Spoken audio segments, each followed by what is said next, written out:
Sejahtera, rakan-rakan pemancing setia.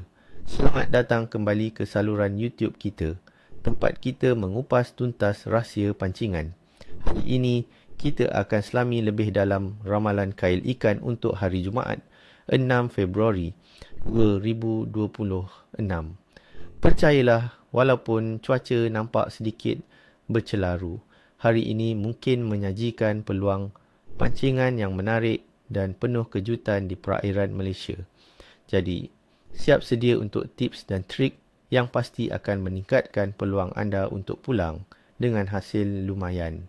Untuk hari Jumaat 6 Februari 2026, cuaca di Malaysia, khususnya di sekitar Kuala Lumpur, dijangka agak mencabar.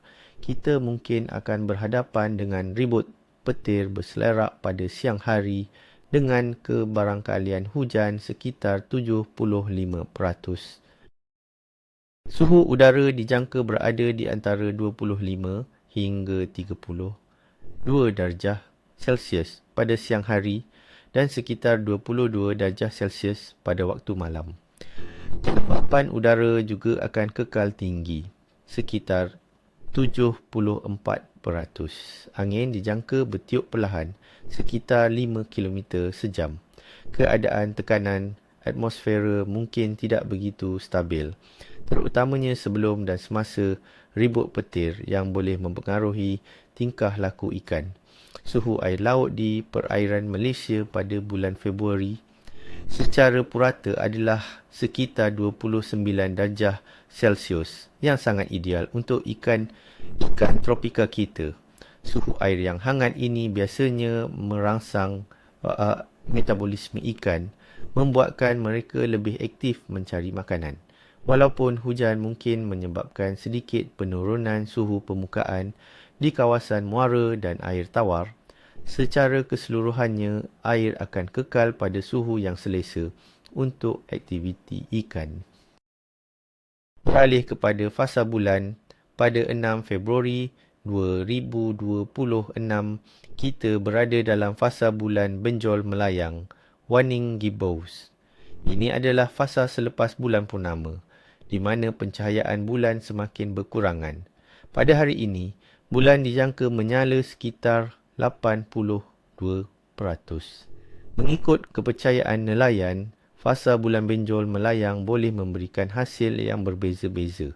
Ada yang percaya ikan akan lebih aktif memakan pada waktu malam kerana cahaya bulan yang terang, menjadikannya kurang aktif pada siang hari. Namun, ini juga boleh menjadi peluang terbaik untuk memburu ikan pada waktu subuh atau senja, apabila ikan-ikan besar keluar mencari mangsa. Secara umumnya, aktiviti ikan di Malaysia pada awal Februari adalah sederhana hingga baik, terutamanya untuk spesies yang aktif sepanjang tahun atau yang sedang dalam musim puncak. Monsun timur laut masih mempengaruhi pantai timur, tetapi pantai barat biasanya lebih sesuai untuk memancing pada musim ini. Disebabkan hujan yang dijangka, air mungkin menjadi lebih keruh dan ini boleh menyebabkan ikan bergerak ke kawasan yang lebih dalam atau mencari perlindungan berhampiran struktur. Prognos KLAF untuk 6 Februari 2026 sederhana hingga baik, tetapi memerlukan strategi yang tepat. Kawan-kawan, mari kita lihat beberapa sasaran utama dan taktik untuk hari yang istimewa ini. 1. Ikan kerapu dan ikan jenahak air masin dan muara. Di mana mencari kerapu dan jenahak sangat gemar struktur.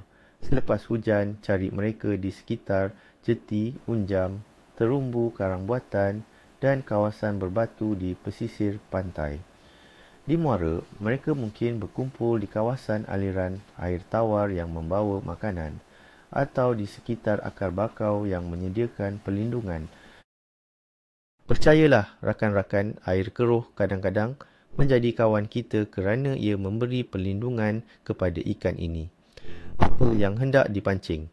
Untuk kerapu dan jenahak, umpan hidup seperti udang kecil, sotong atau ikan bilis segar adalah pilihan terbaik. Gunakan perambut yang kuat dengan mata kail saiz besar. Jika anda gemar teknik jigging, jig perlahan di slow jig dengan warna semula, jadi atau cerah akan menarik perhatian mereka di air keruh.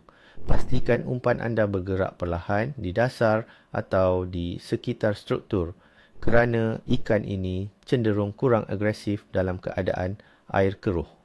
2. Ikan haruan dan ikan toman air tawar, di mana mencari haruan dan toman adalah raja air tawar kita. Dengan ramalan ribut petir, mereka mungkin akan sangat aktif selepas hujan reda, mencari makan di kawasan cetek yang baru menerima aliran air dan lebih beroksigen. Cari di sekitar rumpai air, teratai atau struktur kayu di tepi sungai, tasik atau kolam. Air yang sedikit keruh juga membantu mereka menyergap mangsa tanpa dikesan. Apa yang hendak dipancing untuk ikan pemangsa ini, umpan permukaan, topwater lures seperti katak palsu atau popper adalah sangat berkesan, terutamanya pada waktu pagi dan petang. Jika mereka enggan menyambar di permukaan, cuba umpan spinnerbait atau soft plastik yang diserikan weightless rig untuk menembusi kawasan berumpai. Ingat, haruan dan toman terkenal dengan sambaran yang ganas, jadi bersedialah. 3. Ikan tenggiri dan ikan ebek, giant trevally, GT, air masin, di mana mencari tenggiri dan JT adalah ikan pelagik yang memburu mangsa. Walaupun hujan, mereka masih boleh aktif di kawasan pesisiran pantai yang lebih dalam sedikit atau di sekitar unjam. Cari tanda-tanda kehadiran burung laut atau kumpulan ikan kecil yang berenang di permukaan air, kerana ini adalah petanda kehadiran pemangsa. Dengan suhu air yang hangat, mereka akan kekal aktif. Apa yang hendak dipancing untuk tenggiri? Teknik trolling dengan spoon atau rapala adalah cara yang efektif. Jika anda ingin memancing GT, cuba teknik casting dengan popper atau stickbait bersaiz besar di sekitar struktur atau puli unjam. Gunakan tali utama yang kuat dan leader fluorokarbon untuk mengelakkan geseran pada struktur. Perhatikan juga corak pasang surut, kadang-kadang ia memberi bonus.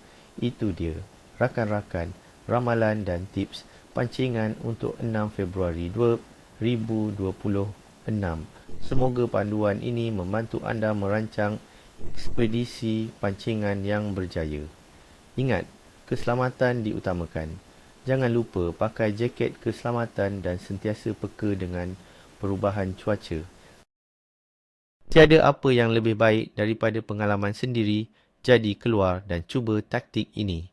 Saya doakan kalian semua tiada ekor, tiada sisik, atau dalam erti kata lain, semoga berjaya. Jangan lupa untuk menekan butang suka jika anda dapati video ini bermanfaat dan langgan saluran saya untuk lebih banyak tips pancingan menarik. Dan satu lagi, saya ingin tahu, apakah ikan paling sukar yang pernah anda tangkap? Atau mungkin, apakah umpan rahsia anda yang sentiasa berhasil? Kongsikan pengalaman dan tips anda di ruangan komen di bawah. Mari kita berkongsi ilmu dan menjadikan komuniti pemancing kita lebih hebat.